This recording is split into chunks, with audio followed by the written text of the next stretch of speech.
The quiet truth about narcissistic collapse. Most people believe narcissists only collapse once. One big fall. One public humiliation. One dramatic moment where the mask finally shatters and everyone sees who they really are. We've been conditioned by movies, social media, and pop psychology to wait for that single, explosive ending. But what if that moment never comes? What if the real truth is far more unsettling? What if narcissists don't break once, but break quietly, repeatedly, every single day? This is the part no one talks about. Narcissistic collapse is not loud. It doesn't announce itself. It doesn't look like karma striking on cue. It happens in ordinary moments, so small they're almost invisible. A look that lasts a second too long. A laugh that happens when they're not in the room. A success that unfolds without their involvement. A silence that never gets broken. These moments don't make headlines, but inside the narcissist, they land like fractures. I learned this during an accidental conversation with a narcissist. Not a therapy session. Not an intervention. Not a confession driven by guilt. It happened in the middle of a crowded city, surrounded by noise, movement, and people who had no idea what was being revealed right beside them. What struck me wasn't denial. It wasn't confusion. It was clarity. He knew exactly what hurt him. He knew exactly when it happened. And he knew he would never stop doing what he does anyway. At one point, he said something that completely dismantled the popular myth about narcissists. He said, "People think I collapse once. They think there's one big breaking point. But that's not how it works. I collapse all the time. I just don't let anyone see it." That sentence holds the entire truth. The narcissist's heart is not what most people think it is. It's not empathy. It's not remorse. It's not the capacity to love in a healthy, mutual way.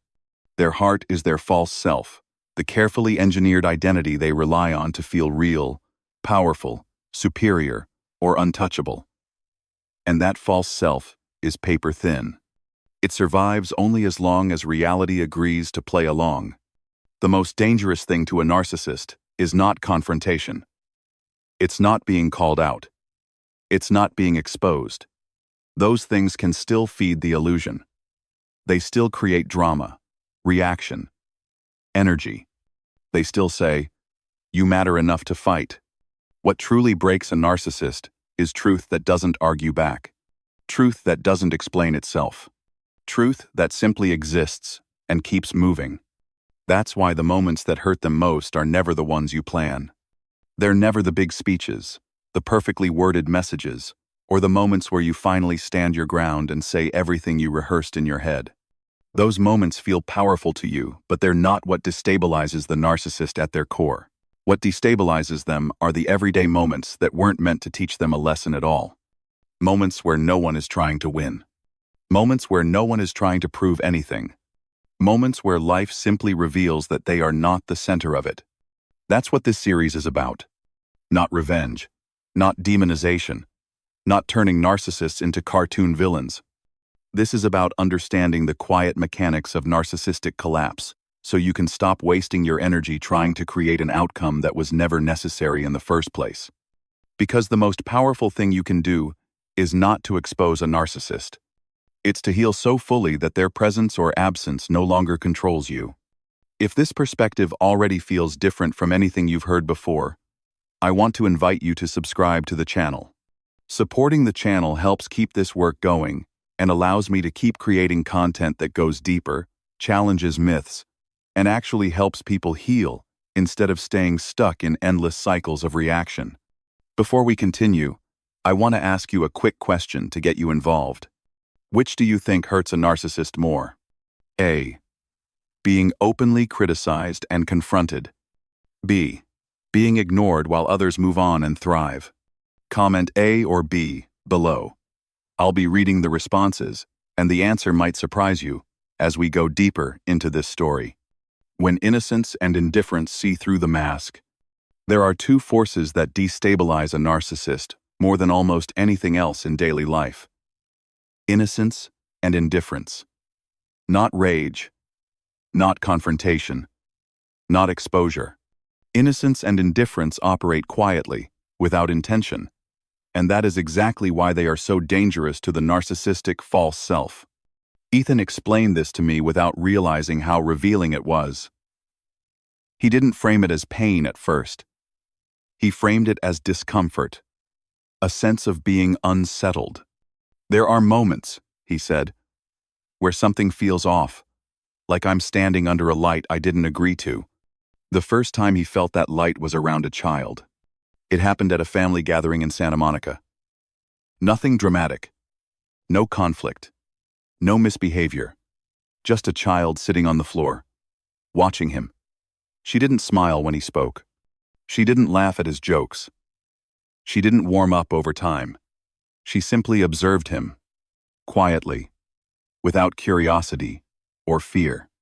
And then, she chose distance. For most adults, this would be meaningless. Children have moods. They attach and detach randomly. But to a narcissist, this moment is profoundly destabilizing. Children are supposed to be easy mirrors. They are supposed to respond to charm, attention, presence. When they don't, something cracks. Children don't respond to performance. They respond to energy. They don't analyze character or status. They sense coherence, safety, and authenticity. When something feels wrong, they don't debate it internally. They withdraw. Ethan described the feeling as being exposed without accusation. It felt like she could see me, he said. Not judge him. Not reject him deliberately. Just see him. That kind of seeing activates the most buried belief inside the narcissistic psyche. Not that they are flawed, but that they are fundamentally unlovable. Not in an abstract way, in the most primal sense. Not even innocence wants me. For narcissists who have power over children, this can become dangerous. Silent rejection doesn't register as neutrality. It registers as humiliation. And humiliation often triggers retaliation. That is why intuitive children are frequently targeted, punished, or pathologized in narcissistic systems. Distance becomes a threat. Boundaries become defiance. But innocence is only the first mirror. The second mirror is indifference, and it cuts even deeper. Ethan spoke about a colleague at a firm in Seattle. His name was Marcus. Marcus never flattered him, never competed, never sought approval. He didn't undermine Ethan or challenge him. He simply did his work well and went home. And somehow, Marcus succeeded. People liked him, trusted him, promoted him, sought his input. Narcissists organize their inner world around relevance. Success, attention, and admiration are not neutral outcomes to them. They are evidence of hierarchy. Someone else doing well without referencing them disrupts the entire structure. Indifference from a struggling person can be dismissed. Indifference from someone who is thriving cannot. Ethan couldn't articulate why Marcus bothered him so much, only that he did. He doesn't even look at me, he said. And everyone still respects him. What indifference communicates to a narcissist is not rejection, but erasure. You are not required for my success. You are not central to my story. You are not necessary. That message lands as existential threat. Criticism still keeps the narcissist at the center of the emotional field. Indifference removes them from it entirely. It deprives the false self of oxygen. For survivors, this distinction matters deeply. Many people exhaust themselves trying to say the right thing, explain the truth clearly, or finally be understood. But narcissistic systems are not dismantled by better arguments. They are destabilized when reality no longer orbits them. Innocence and indifference are not strategies. They are states of being. They cannot be faked or forced, and that is why narcissists cannot manipulate them. A child who senses something off is not trying to make a point. A colleague who thrives independently is not trying to prove anything. Life is simply moving forward without the narcissist's participation. And that is what breaks the illusion. Not because someone tried to hurt them, but because no one tried at all. Public resurrection and the sound of laughter. There are two moments that feel almost unbearable to a narcissist, because they expose something they believed they controlled absolutely: the story and the atmosphere. One is when a person they tried to erase reappears in the world, visibly alive and thriving. The other is when joy continues without them, effortlessly, as if their presence was never required to begin with. Ethan spoke about these moments with a different tone. Not anger, not outrage, something closer to disbelief. He told me about Lena. Lena was someone he had once dismantled quietly and efficiently. He never described it as cruelty. He described it as handling a situation. He planted doubts. He framed her reactions. He made sure the right people questioned her credibility. Over time, she faded from the room. That was the goal.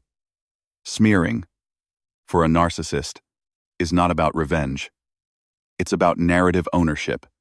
If they can't control a person directly, they try to control how that person is seen.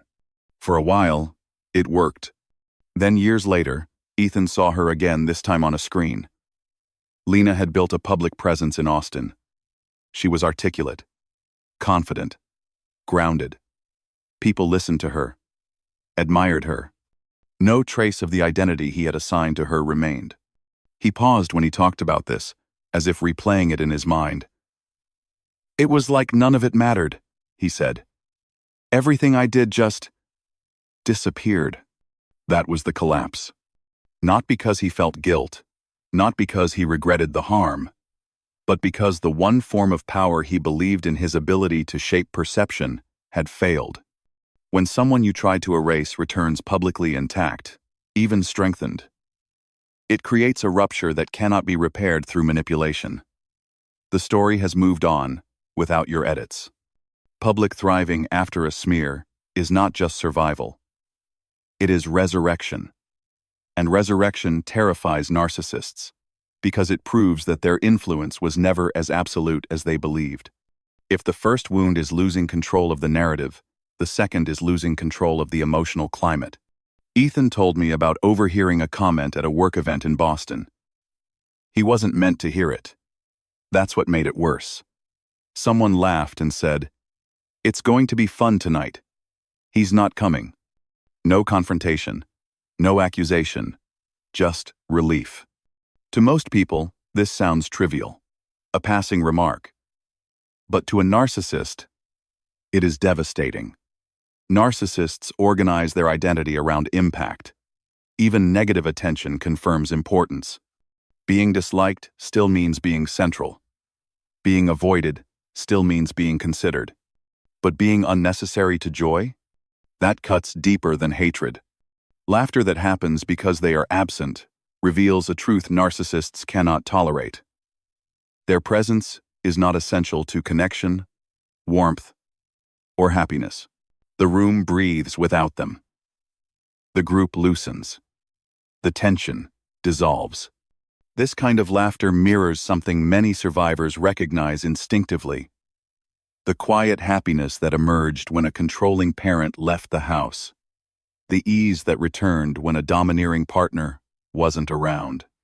Narcissists sense that ease immediately. They don't need it explained. They feel it in the shift of the room. Ethan admitted something in that moment that was chilling in its honesty. "I'd rather be hated than irrelevant," he said. "At least when they hate me, I exist to them. Relevance is oxygen to the false self." When people thrive publicly after being smeared, and when joy unfolds in the narcissist's absence, the false self begins to suffocate. There is no one to fight, no accusation to counter, no narrative to rewrite, just evidence. These moments are not dramatic. They don't look like justice being served. But they expose a quiet truth. Narcissistic power only exists as long as others organize their reality around it. When they don't, when life continues fluidly and visibly without the narcissist's gravity, something fundamental collapses. Not the person they pretend to be, but the illusion that they were ever the center holding everything together. And once that illusion cracks, it cannot be fully restored. Ridicule, silence, and emotional exile. There is a particular kind of pain narcissists are never prepared for, because it strips away the two things they rely on most: control and visibility. This pain doesn't come from open attack. It doesn't come from being challenged. It comes from ridicule. They cannot stop. And silence they cannot penetrate. Ethan described the moment he realized he had become a joke with a kind of stunned resentment. It wasn't public. No one confronted him. No one disrespected him to his face. That was the problem. He found out by accident, catching a glimpse of something he was never meant to see. A private group chat. A meme. His name attached to laughter. What made it unbearable wasn't that people disliked him. Narcissists can work with dislike. Dislike still carries emotional weight. It still confirms importance. What he couldn't tolerate was the casual nature of it. The ease. The way people joked about him without fear or tension, as if he no longer required careful handling. Ridicule does something that anger and hatred never do. It exposes the performance. It reveals that the image the narcissist has spent years constructing is no longer taken seriously. Mockery can't be converted into dominance or admiration. It can't be reframed as persecution. It simply exists as proof that the mask has slipped. Ethan said he felt violated, but not because of privacy. What he felt was loss of authorship. He was no longer directing the story. Others were writing it for him, and they were laughing while doing it. In modern life, this kind of ridicule is especially destabilizing. Private messages, group texts, shared jokes, spaces where narcissists cannot monitor reactions or control tone. When laughter happens there, it confirms something terrifying. People see the insecurity beneath the costume, and they're not afraid of it. If ridicule removes control of the image, silence removes something even more essential. Ethan became visibly agitated when he talked about someone who simply disappeared from his emotional field. Not blocked. Not confrontational. No final speech. No explanation. Just distance. She didn't even argue, he said. She just stopped responding. Like I didn't exist. For most people, silence can be confusing or painful. For a narcissist, silence is exile. It removes the emotional feedback loop they depend on to feel real. Anger, tears, pleading, defending, all of these still confirm significance. Silence offers nothing. No fuel. No narrative. No leverage. When someone leaves without drama, the narcissist is left alone with unanswered questions. Why didn't this work? Why didn't I matter enough to provoke a reaction? Why couldn't I pull something out of them? Those questions don't resolve. They echo. Silence forces the narcissist into a position they despise. Reflection without control. There is no audience to perform for. No opponent to dominate. No emotional response to manipulate. The false self begins to starve. For survivors, this is often the moment that feels the most unnatural. Many people have been conditioned to explain themselves, to soften exits, to offer closure. Walking away quietly can feel cruel. But silence is not punishment. It is protection. Ethan admitted something revealing in this moment. I'd rather they screamed, he said. At least then, I knew I mattered. That sentence captures the core of narcissistic fear. Not abandonment, but irrelevance. Not rejection, but emotional invisibility. Ridicule and silence work together in a way narcissists cannot counter. Ridicule removes authority. Silence removes access. Together, they create emotional exile.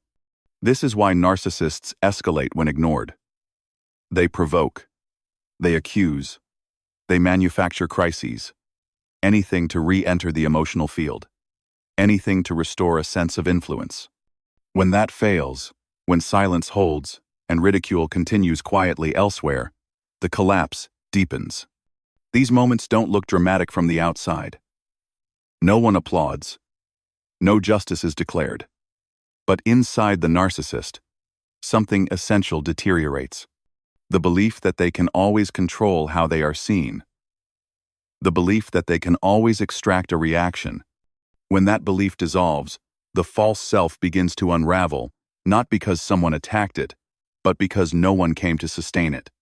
And for the person who walked away, who chose silence over explanation, there is often an unexpected outcome. Peace. Not victory. Not closure. Just the absence of noise.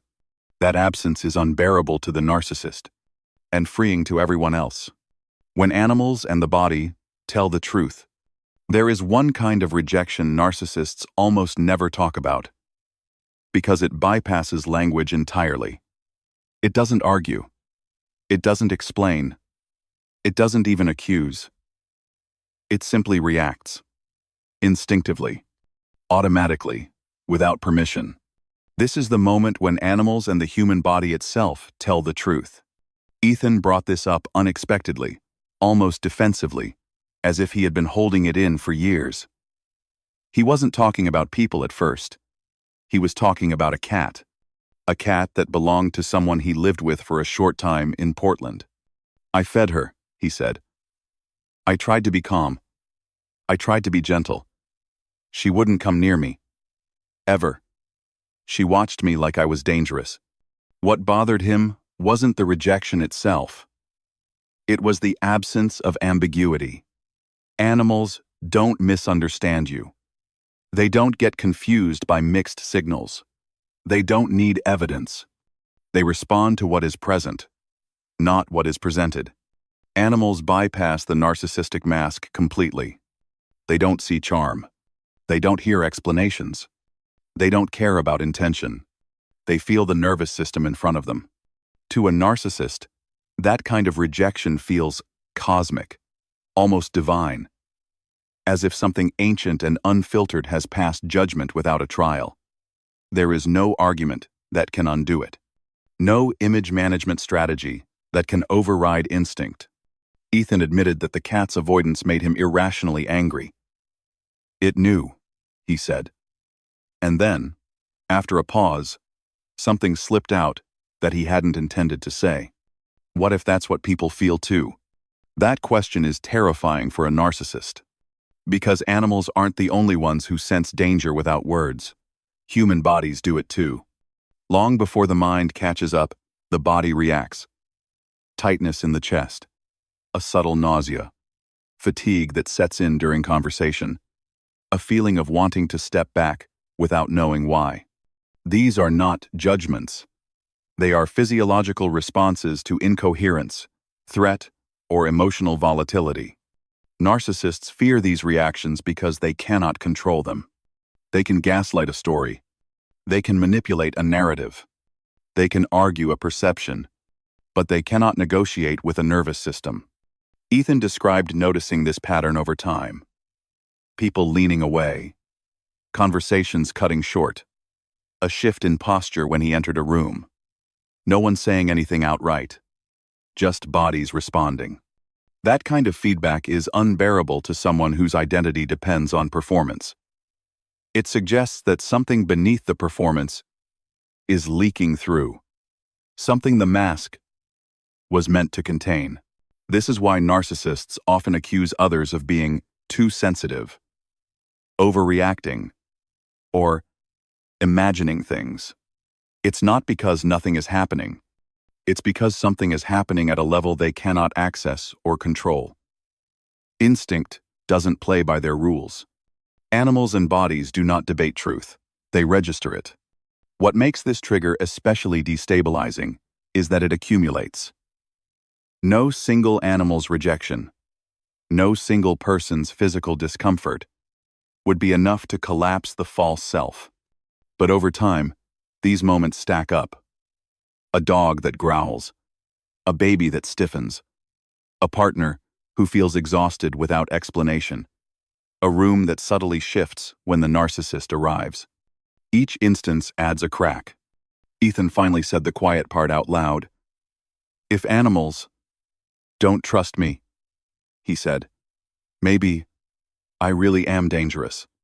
That thought is intolerable to the narcissistic psyche, not because it leads to accountability, but because it threatens the core illusion that the self they present is safe, admirable, and in control. For survivors, this is an important reframe. If your body reacted before your mind did, you weren't weak. You were perceptive. If an animal avoided someone who seemed fine on paper, it wasn't random. It was information. Your nervous system was not betraying you. It was protecting you.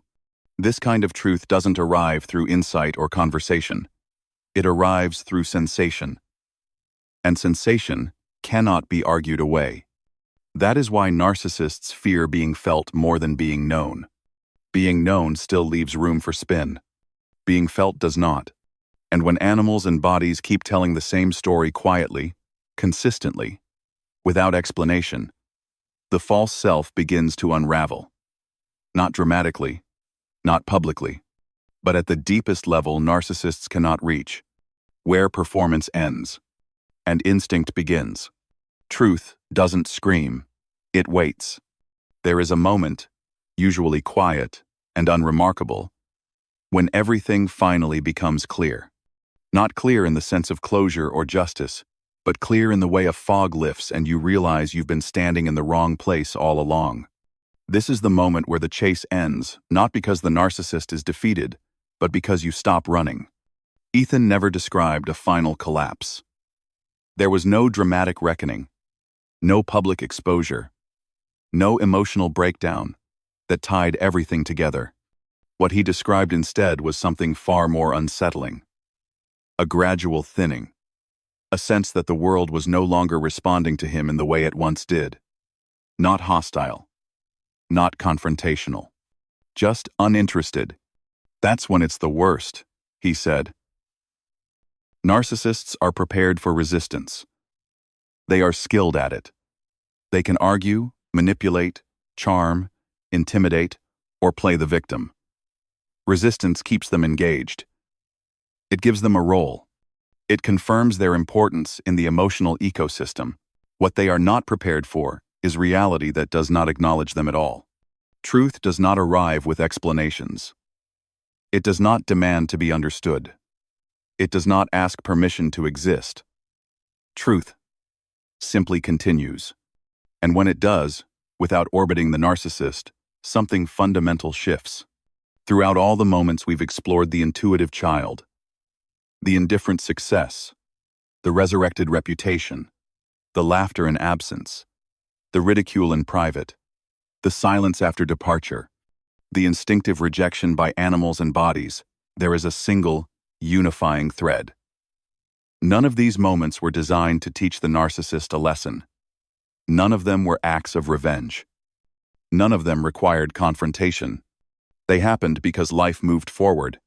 That is what makes them so destabilizing. Narcissistic power is not built on strength. It is built on participation. As long as people react, explain, defend, fear, or orient themselves around the narcissist, the false self remains intact. The illusion holds. But when people heal, disengage, and reclaim their own center, the illusion begins to starve. Ethan said something near the end of our conversation that revealed the deepest truth of all. "I can handle being hated," he said. "I can handle being blamed.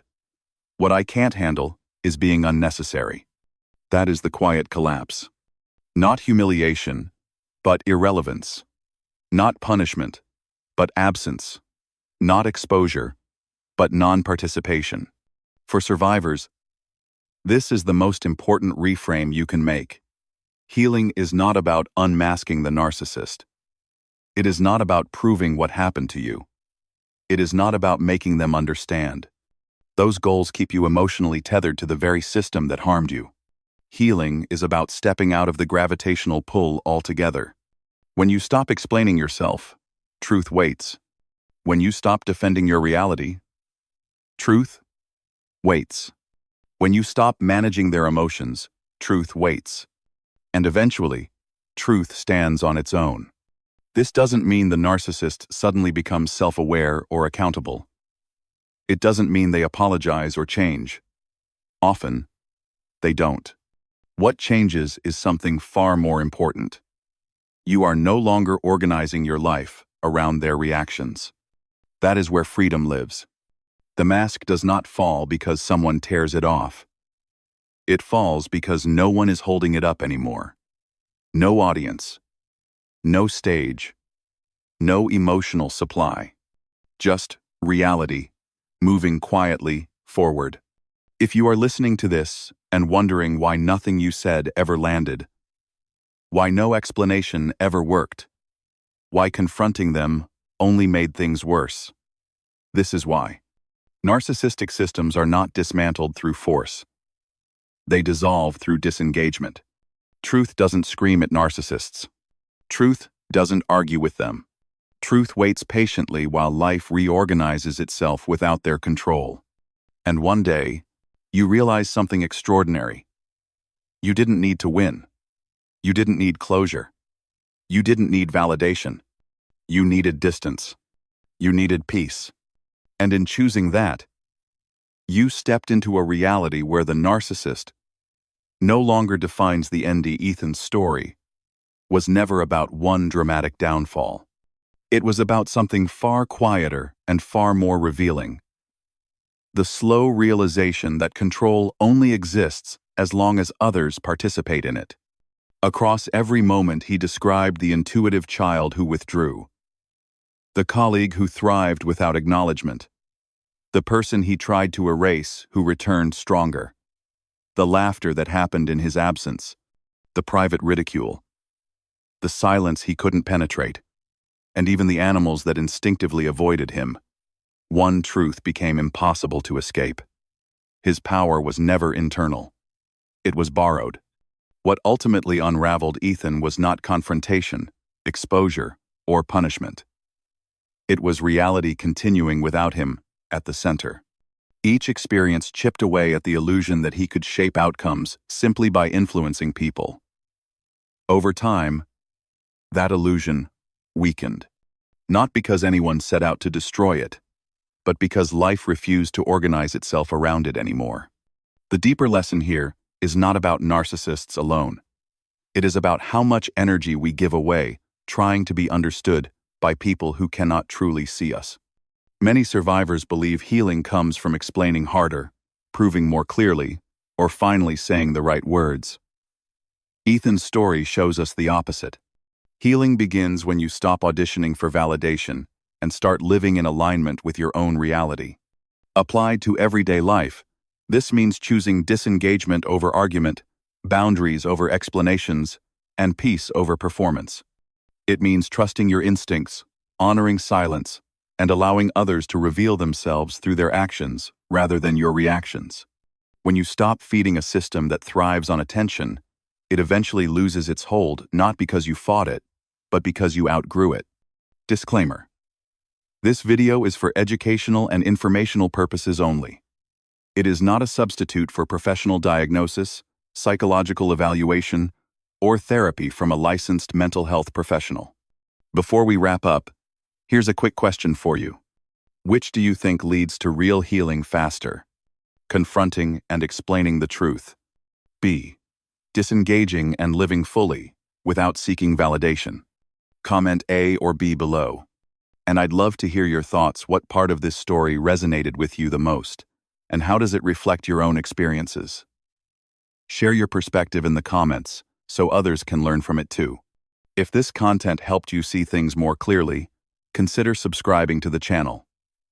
Your support helps keep these conversations going and gives me the motivation to keep creating deeper, more meaningful content.